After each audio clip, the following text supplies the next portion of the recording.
Hey everybody, it's time for another episode of Grant Draws. Tonight we are here with Shane Moore.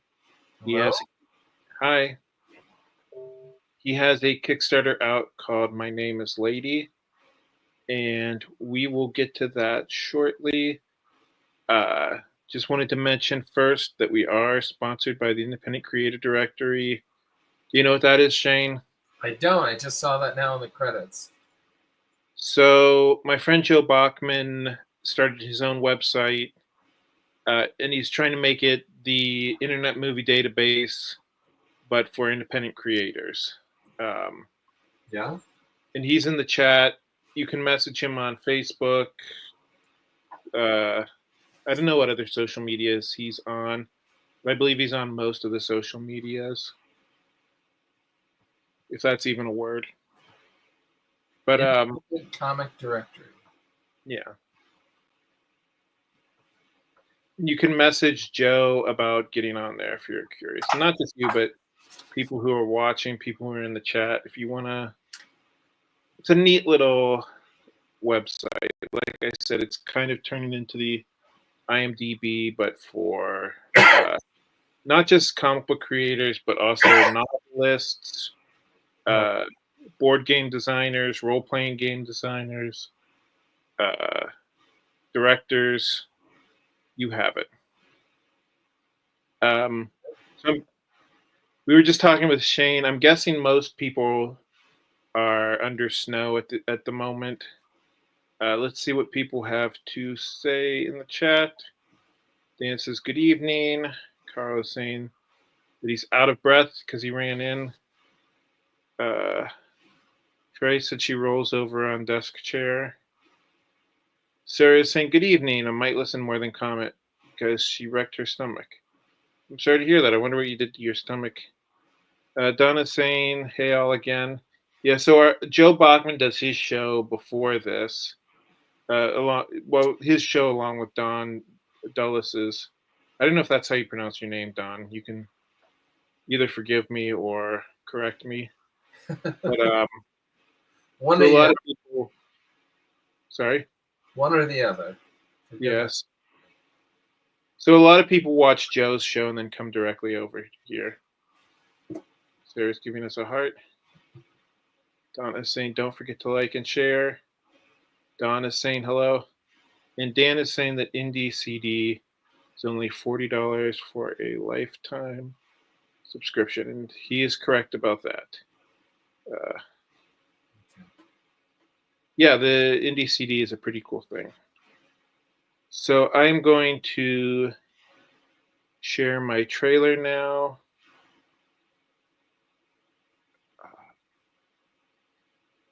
There we go. Okay. Then I'm going to play that.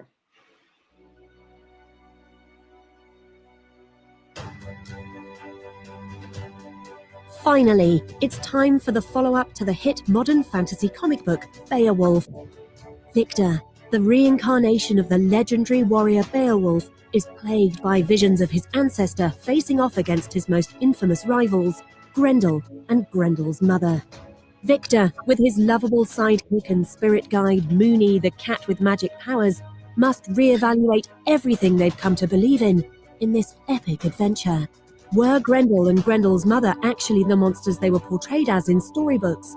Could somebody be using dark magic in an attempt to resurrect Grendel and his mother in a petty act of revenge?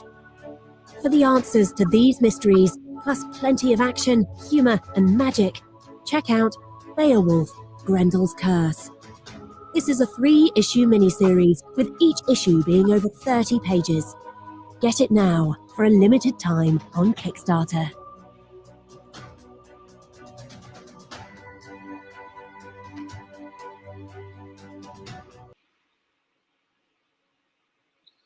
Yeah, so that goes live 1 week from today. I'm going to launch it on this very show. Just so you know, I am going to do this show earlier in the night. I'm going to do this show at 7 instead of 9, so I can launch my Kickstarter and so that everybody's not asleep by the time I launch my Kickstarter. I was going to launch mine at midnight on January 1st, but I was worried that I was not going to be awake, so I started like maybe 2 hours early. So. Yeah, I mean, they say the best time is between like 6 and 7, but I don't know. I feel like a lot of that sort of thing is kind of superstition. Yeah. You know what I mean? Oh. What, did I do something wrong? Oh, there it is. So this is Shane's Kickstarter, and it is called My Name is Lady. Do you want to tell us about the book? Okay. Sure. So I've been working on this book since I finished The Omens in 2022. This is kind of a big, kind of like an idea that I've been working in my head while I was in between issues. And it's a story about generational relationships in a family of mostly women. It's about aging and loss, growing old, and having to take care of people as they get older. But it's all told through the realm of the world of the superhero. So it's kind of based on personal experience and observation, family members, and just in general, like my love of like the superhero genre. So I'm guessing this is like you're taking stuff from a relationship that you have with. I mean, bits and pieces. It's not like one specific person, but you know, like as an artist before this, my previous work, I was just the writer, or just the artist. Excuse me. My friend Larry did all the writing, so this one's just me. So it's just kind of based on like, members of the family and things that I've seen, stories that I've heard from people, but also the kind of like grandiose part of like a society that, or a world rather, that has superheroes in it. So I'm guessing the idea is that this young lady, was that her grandmother? That's a good guess. You're correct. Okay, so her grandmother was a superhero, and now she also is a superhero. We're getting there. Okay. Yeah, I mean, a lot of things happen along the way, and some of the reasons behind everything is not as transparent as you think. I mean, this is only the first issue, so it's a lot of like introduction to characters. I hope that the people that get the book will enjoy it enough that I'll continue to make this, and I'm planning about 6 issues of this first initial story involving all of these characters. So, do you mind if I play the trailer? Yeah, go for it. It's no intro. Hey guys, this is Mark from Electromagnetic Press, and if you're here, you found our Kickstarter. Our new comic, My Name is Lady, is getting ready to release. We're treating this as a pre-order. It's just about ready to go, so it's going to go to print pretty much when the Kickstarter ends. It's the story of Laura, who returns home after her grandfather's death, becomes the caretaker for her grandmother. Of course, as in any superhero comic book, there's some secrets involved, right? But this story is written by Shane and Sarah Moore together. You know Shane from The Omens and the third of the EMP crew here. And they just have told this really wonderful story about generational relationships and the friction between the past and the future, the letting go and the embracing. And I think it's just so well done. I was able to do the editing on it. It's going to be the first full color book for Electromagnetic Press in our history. If you like the more serious elements of superhero comics, books like Watchmen, or elements of Batman or Iron Man, or the Kingdom Come series, and you like exploring those ideas, please check it out. Scroll down the page, see all our samples, take a look at all our tiers. We got a couple different covers. We've got an awesome throwback cover. We've got our main cover, and we just appreciate you taking a look. Please support it so we can keep making more. Cool. That was a low-tech video. I know sometimes those work better. I don't know. Yeah, I had like bigger intentions, and Mark, my editor's kind of like an EMP partner and promotions and that sort of thing. I was like, could you make a video, and I'll say something, you'll say something, and we'll add it all together. And he sent me the video. I was going to put some pictures in and like kind of cut it up, but I feel like he covered it. So he may not have known that he was going to be the star of the video, but I didn't. That wasn't my intention either. But it's all good. So I'm going to back the comic book. So even if, okay, it doesn't have my credit card number there, thank God. Don't look at that. I mean, it says ends in that number, but I'm okay with that. Okay. As long as it's not the whole number, right? Right. All right. Thank you. Sure. You guys are doing pretty well, right? And you said that you co-wrote this with someone? The entire time I was pitching the idea enough to my wife that she really helped me work out the idea. So I've always considered this to be our story. Like the outline and the written portion, like I did write that.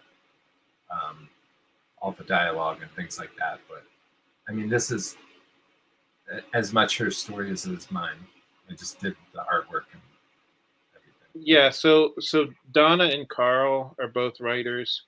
They're a married couple who are in our chat who are a married couple, and they're both writers. So I think they can attest to the fact that when you have a significant other, you're basically gonna spitball ideas off of them.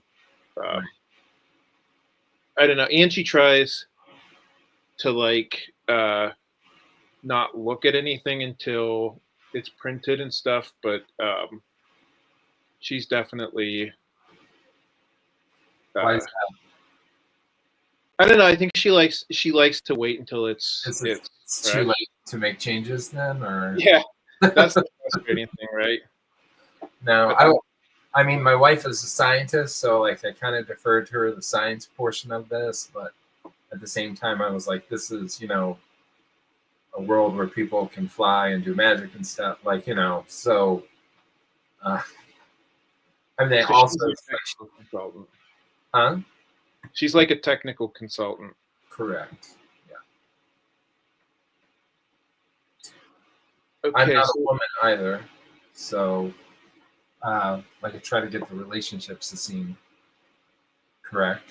So that helps. Yeah, it does help. So like I said, I put both of the links in the chat. We're joined by Dan. Oh, Dan Barlow. Yeah, so I met he's part of your little publishing group too, right? So Mark works with him, but he publishes under his own imprint. Okay. So, I mean, he's certainly a cool guy. I like his work. I think we met him. I think we met all of you guys. Mm-hmm. I want to say in Toledo. Is that or was it Dayton? It was Dayton. I don't know why I always get Dayton and Toledo confused. But What conventions in Toledo? Just I don't know. oh, I don't think I got conventions confused. I think I just got. towns. I got it. Um, but yeah, you guys have a nice little group of guys who all do comic books. Yeah. You Donna's saying, also have a group. I'm sorry? You also have a group. I do. Good guys. Someone saying is saying hi. Donna is saying hi back. I posted the link for My Name is Lady. Donna is saying, I bounce stuff off the Witsman dude, but it's not necessarily ideas. Now, I don't know if that's supposed to be flirtatious or threatening. What do you think? Oh boy. Or I mean, maybe it's literal, or on task rather. Like, you know, maybe I don't know. No comment. Carlos laughing at that comment. Trey is saying that Joe works with Trey, and Joe is Trey's husband. She's saying we constantly talk shop. Dan is saying Comicsburg is a solid group of creatives. Yeah, I would agree. yeah, we've built up a nice little group of indie comic book creators now. Yeah. And Donna said she was definitely aiming for threatening more than creative, or than flirtatious. Okay. So Shane, do you want to show? Are you going to be working on art while we talk? Well, I can show you some stuff. I'm currently working on my iPad at the time, and let's see. This is not going to be like Cool. So is this a page for the comic book, or this is kind of I'm at the point like this has been a very different like book for me. The last book was all black and white with some gray tones, and this one's all color, and it also was not finished. Is this your book? So this is League of Cryptids. I'm actually at the point with Beowulf where I can't really. I'm not done with Beowulf, but I can't show any more art without it ruining storyline. So I'm kind of fiddling a little bit with the next comic book that is coming out from me. So you do the inking, right? Yeah, I do the inking and the colors. Oh, okay. Lettering. This book has been a challenge just because I've been focused on black and white forever, and to finally have to do color has been quite a learning curve for me. So now, how did you learn how to do coloring? Just out of curiosity. Well, I knew the basics, and I could kind of like power through, but most of what I did, I'm gonna see. Let me see if I can get something up.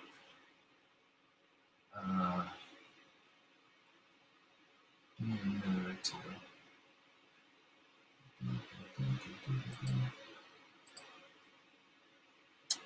Your house is nice. Oh, you're looking at my house? Thank you. Well, I'm looking at what you have in the background. You have most good floors, anyways. Right. Let me see if I can be a smart guy here and figure out how inking works. So,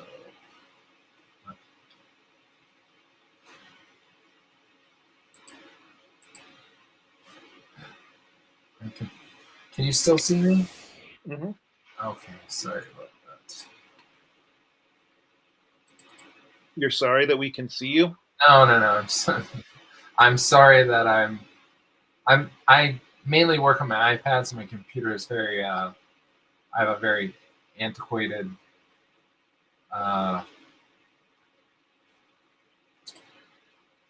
Copy of this. Let me see.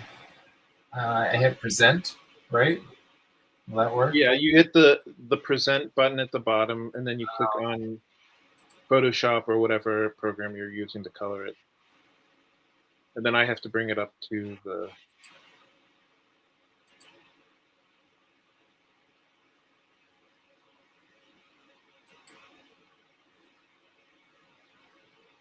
Okay. Aha, there we go. Oh, all right. So this is kind of not fully updated version of the book. I use Clip Paint Studio. I see that you're using it looks like Photoshop. Yeah, I'm using Photoshop. I've heard other people say that Clip Paints is better. Well, I mean, to each his own. There is a lot of things that I really like about this program. Cost has something to do with it. I was going to say that's the biggest downside to Photoshop.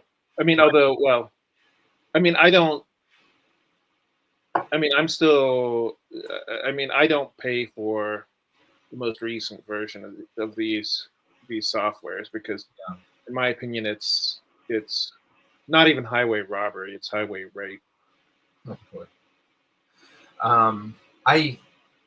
I know that Clip Paint has like, you know, the least version, you know, where you pay for the year, but I think it's like $109. So, and it updates fairly frequently. So I'm fine with that. And also like this design, it's designed specifically for making comic books, which is kind of what I'm doing. Like, I'm not like editing photos. So have you tried Procreate? I have Procreate. I switched over to exclusively on the iPad in 2020, and when I got that, I got Procreate. But at the same time, I also have Clip Paint, which I had on my computer. I've been consistently on that. So I have it. I've messed around with it a little bit, but you know, it's just the most important thing for me is like on the left where it says "lady," like you can look at all your files at the same time. So that was important to me, especially when I'm like not just drawing but writing. I'm going from file to file, so I'm not opening a bunch of stuff. I can kind of keep an eye on things, you know.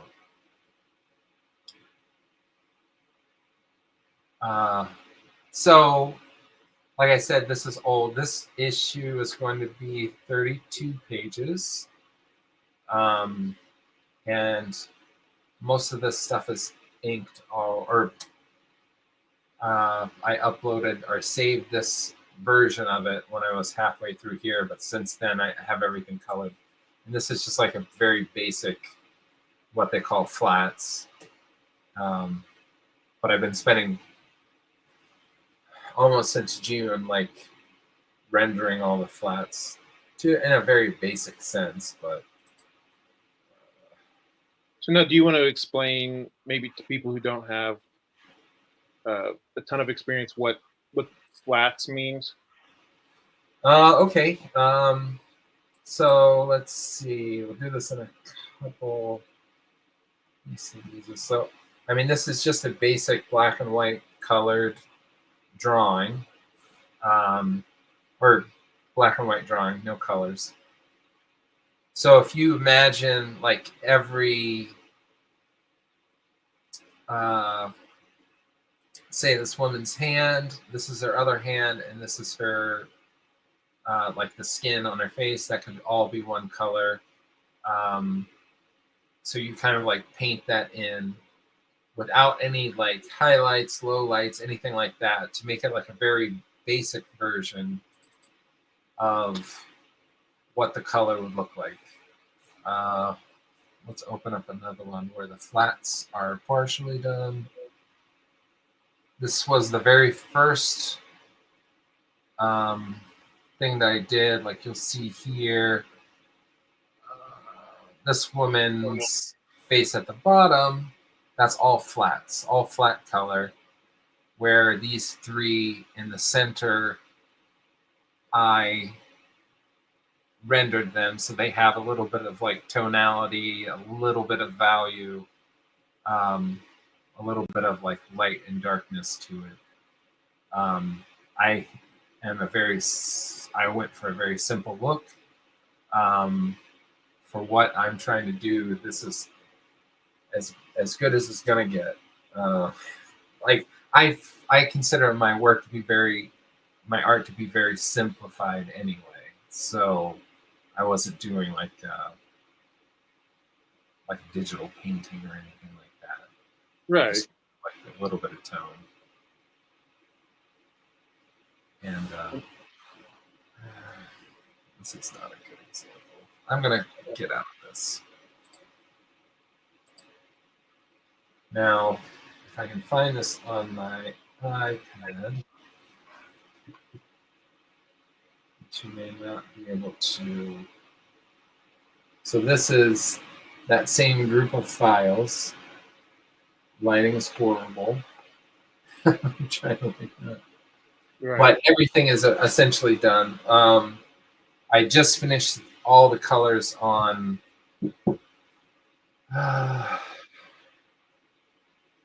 Saturday, and I'm working on like inside front cover, inside back cover.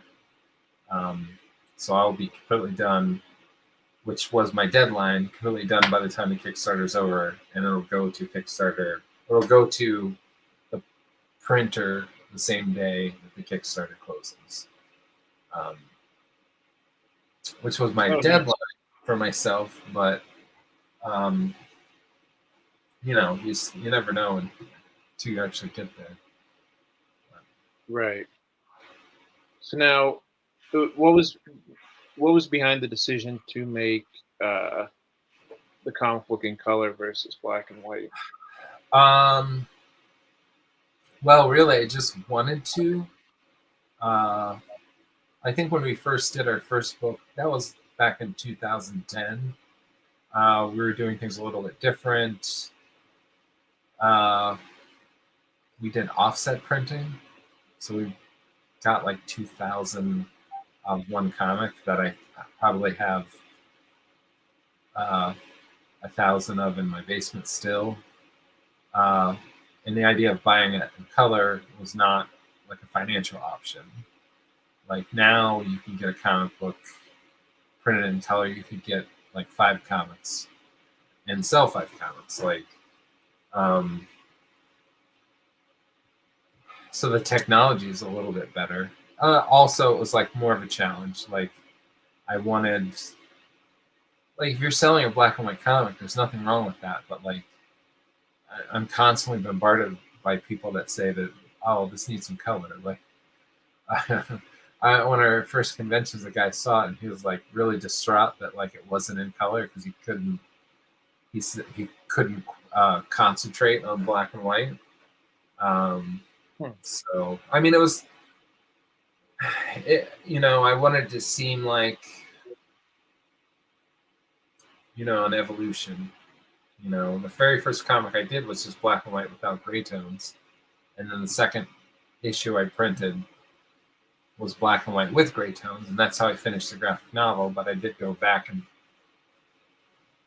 re-gray tone the first, I mean, I think it also depends on the subject matter. Like I feel like superhero comics generally probably should be in color, right? Versus like if you're doing like a horror comic book, or if you're doing like more like an art house, like something surrealist or something.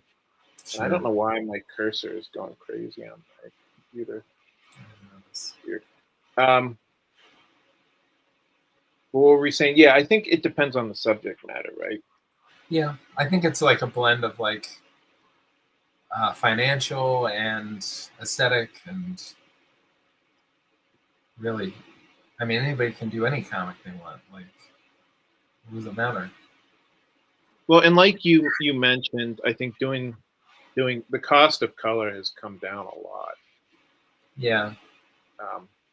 I mean, doing black and white still saves you some money, but not.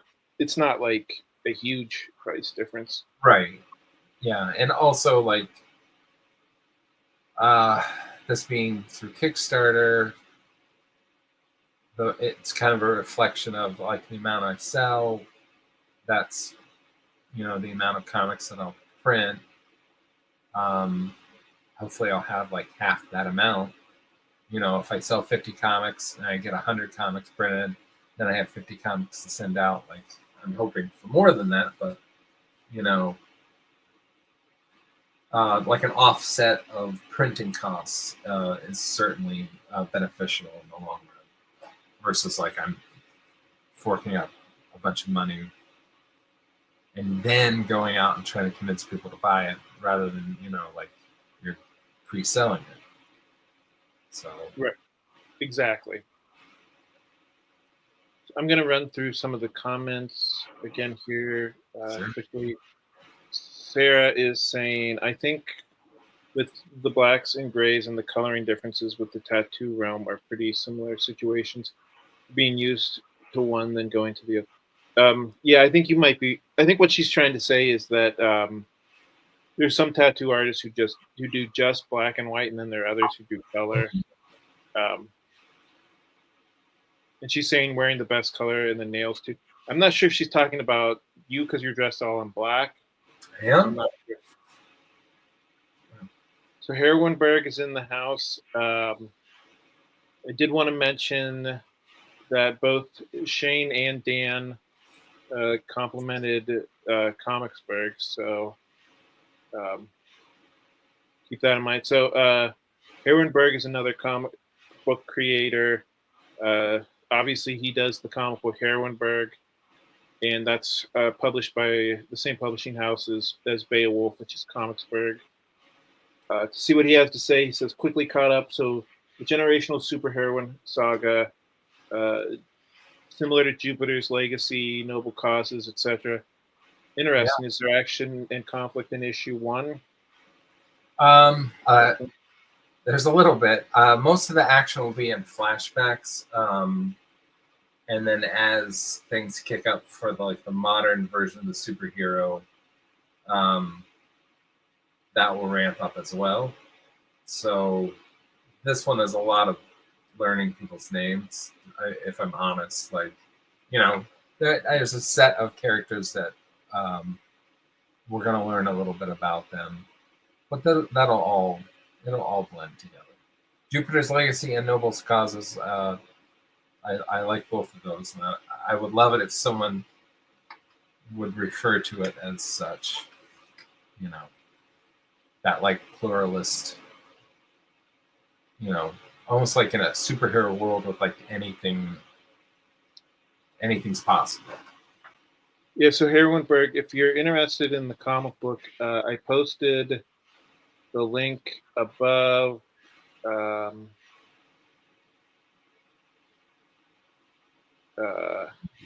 If you scroll up, you should be able to check out the Kickstarter.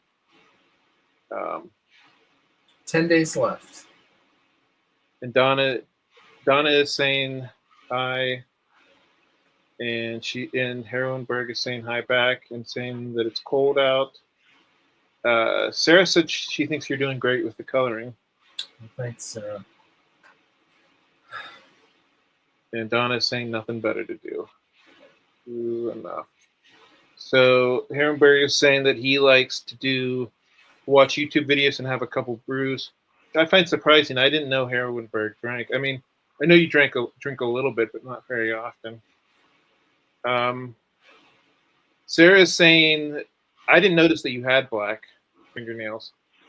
She's saying yes with, oh, okay, yeah, cool. She's saying that she likes all the black. Thanks. So did you have a process for learning how to color, or did you go through other comic books? Or? Yeah, we talked about this a little bit. So I knew the basics. I've never had a real copy of Photoshop, So, but I knew the basics of like layering and that type of thing. Like I went to art school, and I knew enough to like edit photos and that type of thing. So I knew the basics of coloring, and I've done color on covers before. I've also had other people do colors on covers before, and that's fine too. But I never really had anything that like a set process. So, I mean, in most cases, it's almost like I'm drawing it again. Like, you know, I'm when I ink it, then everything else is like I'm just drawing it again in color. I watched a couple of tutorials. There was a gentleman on YouTube. His name was Color with Kurt, I believe. I took an online course, and that was very helpful as far as the different hotkeys and different shortcuts on Clip Studio Paint that I wasn't aware of. But just doing that tutorial or the online course just to learn those, I think I did kind of a modified version of what he was doing. Yeah, once I got through that. I mean, you color, how do you do it? I think there's more than one way. To be honest with you, I don't know that I ever sat down and like did what you were talking about. I think I had to fake a coloring job for a job that I had at one point. Like, I think it was like an internship. Uh-huh. They were like, here, color this drawing. We want to make an advertisement out of it. And I was like, I don't know how to do that. And they were like, but I wasn't going to say that because I wanted to impress them. So, I mean, it's not super complicated. I mean, if you know the basics of Photoshop, like you said, like layers, like the blur tool, gradients, stuff like that. I mean, you're basically just everything should have a shadow, a base color, and then a highlight, right? Right. I mean, for me, I do mainly just shadow is like a darker tone of the color, and I kind of blend that out a little bit, just so there's some sort of a transition. And I'll do a highlight if it's required, but like once I get the basics in, like that's good enough for me to look at. Like I think it's good enough for like what I'm trying to do. But I also did this where I started my colors in the middle of the book, and I worked my way to the back, and then I started back at the middle and worked my way back up the front. So it was my intention that like the best colored pages were on the first page, which I don't know, maybe it is, or maybe I just got tired. I guess you'll find out. Yeah, I don't know. So when I look back up on the comic books that I've colored, I don't know if you can. I don't know if you can tell a difference in terms of quality between each issue, but I think between issue 1 and issue 6, you can definitely see a difference. You did the biggest thing. You did all the coloring for Beowulf, right? Yeah. Okay.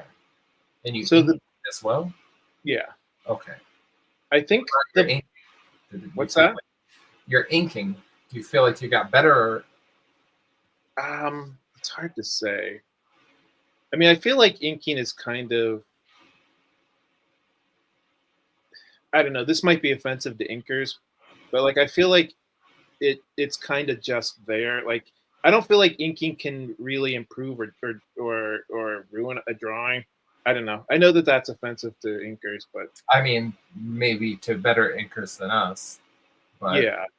I mean, there definitely are some inkers. Like, I mean, like Klaus Janson is somebody who I would say, like, is somebody who has enough of a style that like I can look at a drawing and say, oh, this kind of looks like it was inked by Klaus Janson. You know what I mean? True. I definitely know that the graphic novel, The Omens, that I finished 2 years ago. No, I guess 3 years ago. Geez. I started that book in 2010 and I finished it in 2022. So I don't like to say that out loud. But I mean, I didn't redo anything in the first issue other than the gray tones, but I would hope if you look through that, you would be able to see that like my work has evolved a little bit. Hopefully for the better.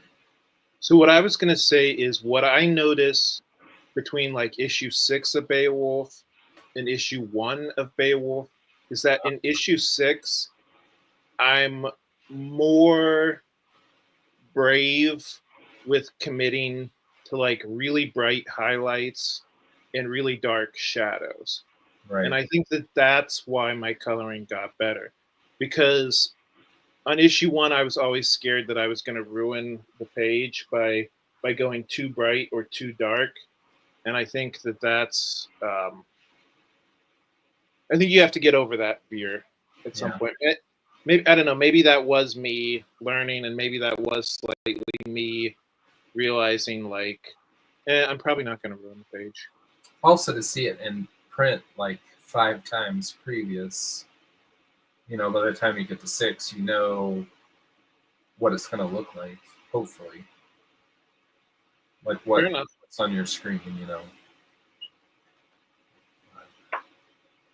Okay, so I'm going to run through some more of these comments. Sarah's complimenting your black nails. Yeah. Sarah says that she's been goth for 21 years, so it was a fast catch to notice. Rock and industrial the same way with the black nails. Way to be. I've never been mistaken for a goth before. I love it. Thank you. I know this has nothing to do with the comic book, so I digress. I mean, it's kind of related. Yeah, yes. You don't think of yourself as a goth? I'm not a goth. I do have black nails, but I have no problems with goths, but I never would consider myself one. So Herwenberg is saying that he was just quoting Black Flag's TV party, and he's also saying that he's checking out your Kickstarter now, and he loves the Grandma Golden Age haircut on the cover. Oh, thank you. Cool. I'm not to be too vague about the timeline, but I'd consider the first flashback as to when she was like a beginning superhero in the 40s, and intending on the flashbacks going by decades. So like you'll see her evolution all throughout the series as she goes. So she might not have the 1940s haircut next time. Maybe she'll have a beehive or something more modern. Maybe she'll have black fingernails. I'm just black fingernails. Yep. At some point, I'll put that in. I'll put somebody in there with black fingernails in issue 2. So now, what about writing comic books? Was that a learning process? Did you sit down like? I know Denny O'Neil has a book about writing comic books. I know Alan Moore has a book about writing comic books. Did you sit down and read any of those, or did you fly by the seat of your pants? I kind of did, yeah. I had always worked on the storyline with Larry, who wrote The Omens, kind of pitching him on the ideas that I wanted to draw. And just like the book being, my next book was going to be in color. I told myself like I was going to write the next book too, so it would be all me. And once I had the idea for the story, it was quite like inking. It was quite a learning curve to. I I knew what I wanted the page to look like, and in general, like the plot of the story. But when it came to the actual dialogue and the words, like that was kind of I had to sit in a room by myself for a couple days to get that right. Now, did Larry give you a lot of advice? Larry and Mark, and a couple other of my friends, Brian, who drew my second cover, and my best friend Michael, and my wife, in 3 separate groups. They were the people I pitched this idea to. Like Sarah, my wife, we worked on that together. But even when I finalized the story of like, well, this is issue 1, and then I had ideas through 1 through 6, I pitched all 3 groups of those people on the entire plot of issue 1, and I got a lot of good feedback and added or subtracted, what I felt like was necessary. So, and those people were all given, like, once I had things that were penciled, I was always wanting to make sure that the word balloons were right, so I always usually do that first, just so I know how much talking is going to be covering what up. So at that point, I would give out PDFs of that, and what do you think, and have to make changes. Yeah. So yeah, all the people that I mentioned were very, very helpful. Anybody that wants to listen to you talk for half an hour about a comic book is, just to say it out loud, whether they're giving you advice or not, you have something in your head. If you say it out loud or try to explain it to somebody, you're really explaining it to yourself. That makes sense? Yeah, I think that's true as well. I mean, I'm part of a writers group, and I also have an editor. And like I said, I also have I also run ideas by my wife.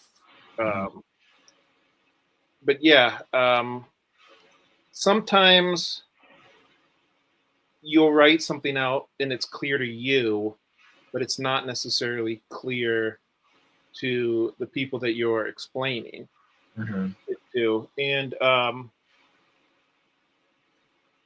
I do think you have to be careful, because you don't want your comic books to just get too explainy, where you're over explaining things. But I think you do want to make sure, okay, was this idea clear? Are people reading this the same way that I'm intending it to be interpreted? Yeah, I get what you're saying. Yeah, there were a lot of issues with kind of breaks and things where they didn't know where things ended. Hopefully the coloring helped with that. There were scenes where it was nighttime, and the next day it was the next morning. That type of thing. Yeah. So Sarah is. Oh, I'm sorry. No, go ahead. Sarah's saying second book with black nails. I think she's referencing. I have a character in Beowulf with black fingernails. Oh, okay. And she says that she noticed the black nails because she's goth. But other people have black nails, and rocker industrial or just alternative. I don't see that a lot near me. Yeah, she lives in the Midwest, so she probably doesn't see a lot of people painting their fingernails. Or maybe not black, at least. She says that she gets happy when I actually see anything alternative to the mainstream. It's cool to add to the second issue. Then that is why I did it, Sarah S. So you got me there. So do you have any conventions coming up? Yeah, actually. What is the name of it? Middle of March, I believe it's the 15th. I'm going to be in New Haven, Connecticut at I think it's called Comics Independent Expo. Cool. We checked out that one. Did you? I mean, we're not going to it, but we checked it out. Okay. Just because Connecticut is such a far drive for us. Yeah, it's a solid like 3 hours for me. I get my comics printed from Comics Wellspring. I don't know I don't quite know why they're sponsoring they're a printer in Michigan, and this is in New Haven, Connecticut, but it seemed like, I'm getting my stuff done from them, and it was close enough. I'm also doing maybe a convention in Ithaca called Ithacon. Okay. If that gets finalized, and one kind of up here at a place called the Shirt Factory, just a little bit north. And I will always do like Albany Comic Con. Larry and Mark will probably do something down in West Virginia that way, and we usually work it to where we're at one together, like the one in Dayton where I met you, and then also we were at Three Rivers. Did you guys have a good time at Three Rivers? I can't remember. I remember it was like the same day as Pride, and it was like low.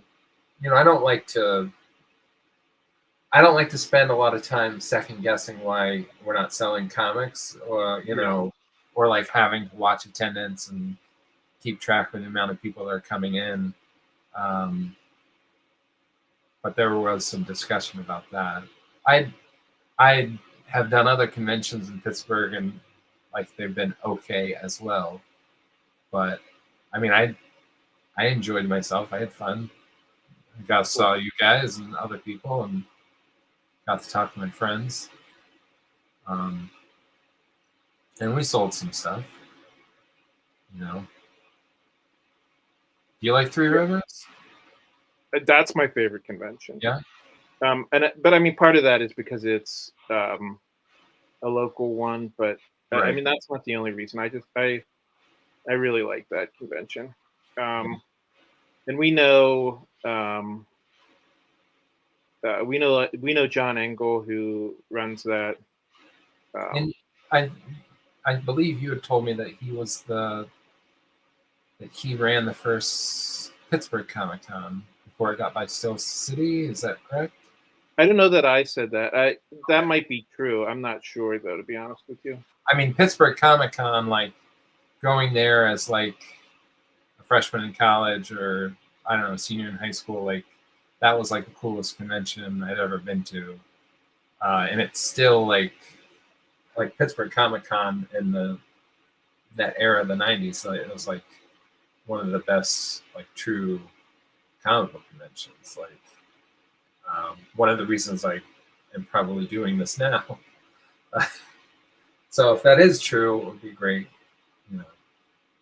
I don't know if we'll be back. We always try to do something different each year. So I'll have to ask him about that.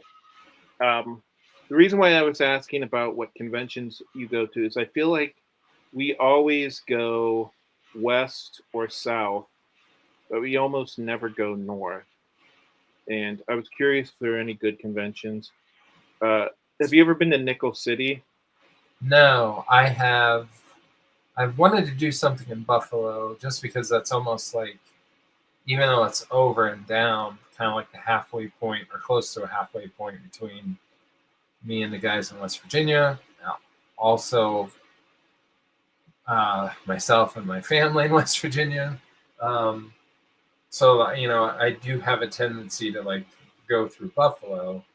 I think like post-COVID, Nickel City has been kind of the same weekend that my family all goes on vacation. And unfortunately, there's a couple of good conventions around that time that are the same week as like our annual like beach vacation. So I never end up going. I mean, I would love to someday. I don't know if you know, the best convention in Buffalo. I don't know what that is. I know that is one, but I've never actually been to it. So The only thing that worries me about it is that it does look like a little bit too celebrity heavy, which we try to avoid those conventions. I mean, any convention is an opportunity. I understand what you're saying. At the same time, like, yeah, I don't know. It's a guessing game. I mean, you're right. Every convention is an opportunity, but it's like, God, with the price of like, renting an Airbnb, Right. driving there, plus all the time investment. It's like, we really want to maximize trying to get as many sales as we can.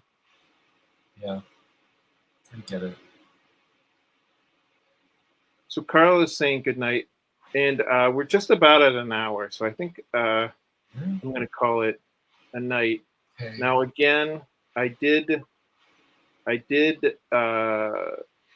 link to your Kickstarter. I'm going to link to that again. Yeah, everybody go check out his project. It seems like pretty cool stuff. I know I'm sure I backed, but hopefully got a few sales out of this. And then have you thought about issue 2, or I don't know if it's a continuing story or what? Yeah, I'm gonna start working on that. I feel like this Kickstarter has been so successful that, I mean, this is a hard goal, but I mean, for somebody who's doing it all on their own, like writing and drawing, inking, coloring, all that. I mean, not on my own as far as like working on ideas, but I'd like to do one of these every January, like kind of kick off the year. So as soon as it goes to the printer in February, I'll start working on 2, which I have a rough idea. I have to work out some dialogue and things like that. So it's a hard goal, but I think it could be obtainable. So I will hopefully be talking to you this time next year about issue 2. So awesome. If I'm invited back. Well, I don't know. I'll have to think about it. No, I'm just joking. Yeah, we'll talk next. Probably, I guess we'll talk December, right? Yeah. Hopefully I'll see you at a convention this year. Yeah, that would be nice. It's been a while since we've seen you guys. So Herrenberg is setting us straight on Pittsburgh Comic Con. It wasn't run by New Dimension. It was run by Renee and Michael George. Michael did some infamous stuff, but Renee still owns a comic shop in Windermere. Cool. Infamous stuff. Okay. Well, I like the convention, I guess. I guess it doesn't matter who ran. Well, thank you for setting us straight, Herrenberg. And I'm going to go call it a night. Fortunately, I'm going to go hang out with my wife. She doesn't have to work tomorrow because she works for the school district, and she just got snow day. She just got the news that they have a snow day, so that's good news. So, all right, guys. Thank you, everybody, for sitting and watching. Reminder: next week, this show will be on at 7 instead of 9. But thank you guys again for tuning in. Thank you. Thanks for being on the show, Shane. Yeah, no problem. Thanks. Donna's saying nice to meet you. Nice to meet you, Donna. All right, good night, everybody. Good night. Stay warm.